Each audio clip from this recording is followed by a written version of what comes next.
Pada video kali ini kita akan belajar bersama mengenai cara membuat bidang orientasi pengamatan kayu.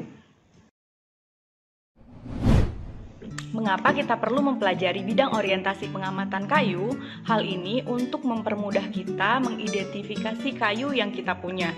Caranya dengan melihat ciri kasar dan ciri struktur anatomi kayunya di bidang-bidang yang kita amati tersebut.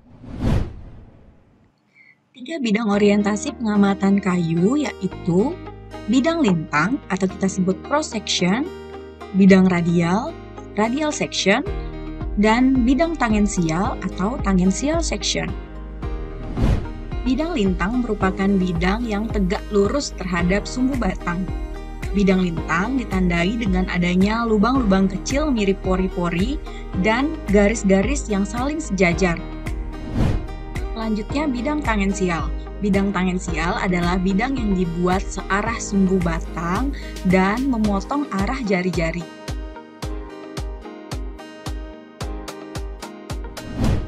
Nah, yang terakhir adalah bidang radial. Bidang radial adalah bidang yang dibuat searah sumbu batang dan sejajar dengan jari-jari.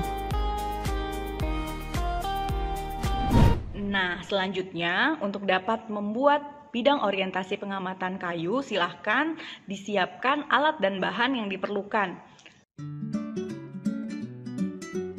Beberapa hal yang perlu dipersiapkan adalah sarung tangan, cutter, loop, dan contoh uji kayu. Nah, sebelum memulai, gunakan sarung tangan untuk keselamatan. Untuk membuat bidang pengamatan, dilakukan dengan cara menyayat contoh kayu sesuai bidang orientasi menggunakan pisau cutter atau alat lainnya yang tajam. Hal-hal yang perlu diperhatikan adalah 1. Pisau yang tumpul dapat membuat garis semu dan mengganggu penampilan muka kayu. Yang kedua, penyayatan dapat dilakukan beberapa kali sampai diperoleh bidang yang diinginkan. Yang ketiga, setiap kali menyayat harus dilakukan dengan 1 kali gerakan.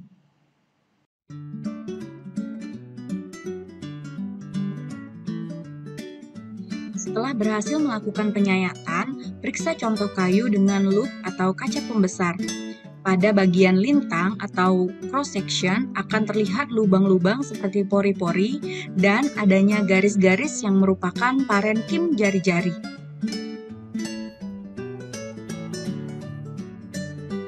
Selanjutnya, mari lakukan penyayatan pada bidang radial.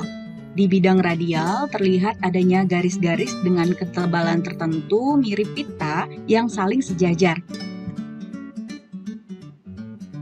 Dan yang terakhir, pada bidang tangensial. Di bidang tangensial ini terlihat adanya bekas cacahan kecil dalam pola yang tertentu. Nah, ternyata membuat bidang orientasi pengamatan kayu itu tidak sulit, bukan?